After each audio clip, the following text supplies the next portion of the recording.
Hi,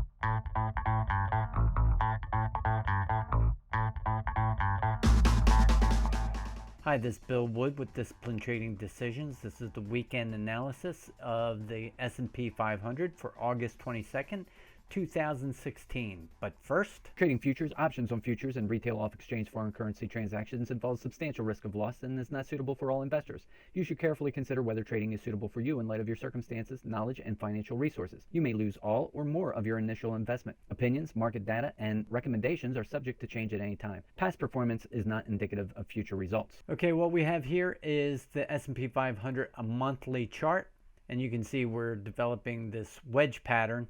If you look at this move up as an Elliott wave, you might call this wave 1, wave 2, wave 3, wave 4 pullback, and we would be on wave 5. If that was true, wherever this bad boy wanted to end, let's say that it was up here somewhere where nobody thought it would end, then after that you could expect an A,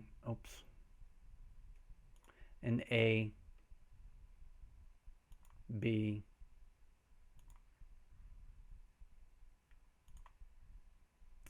C correction. A closer look at the monthly, you can see that we have been in balance for 2 years. We're breaking out of this balance on low volume. This was the breakout bar. That wasn't that great a volume. Right now we're one time framing higher. We have this trend line to contend with. On the weekly bar, we're in a 2-week balance.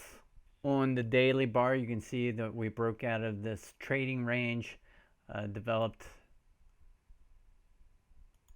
balance here, broke out of that balance, and we now have a new balance up here. The only problem is that it didn't break out really far from this balance.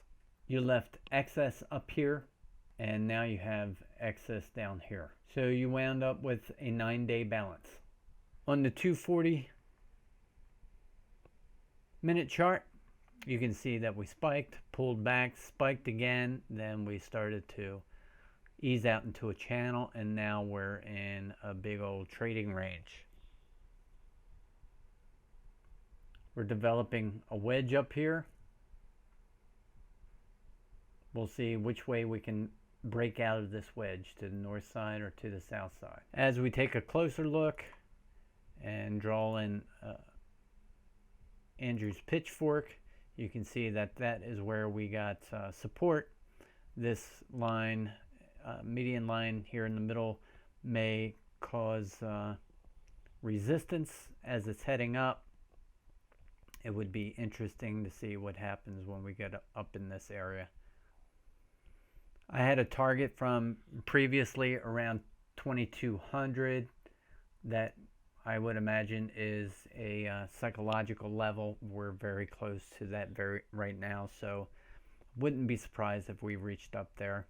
On the 30-minute chart, case for the downside, we'll put a Andrew's pitchfork here.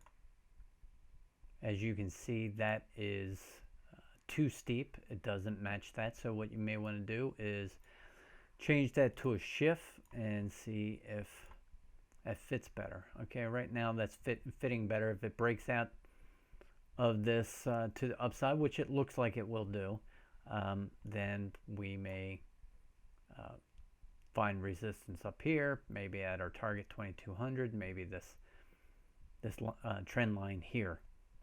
But as of right now, it looks strong. Looks like it should break out of here. But if not, if it's not able to, it could come back down to here or follow this flow down. Something interesting to note at this all-time high. We'll take a look at this at the on the market profile.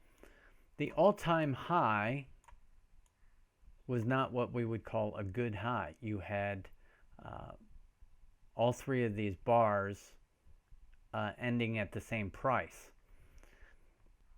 What we look for at highs and lows is rejection.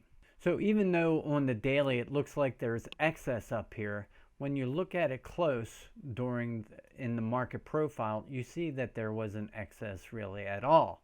You have a prominent point of control up here. Everybody who, these yellow bars, everybody who's sold short down here is kind of selling at short at bad prices. There's not a good high here. There's a very poor high here. There's a poor high here. There's not a good high here. You take all these things and you carry them forward, and which leads me to believe that price will revisit this high. And like I said, would not be surprised if we got up to here to 2200. Now, as you can see, we have balance in this area.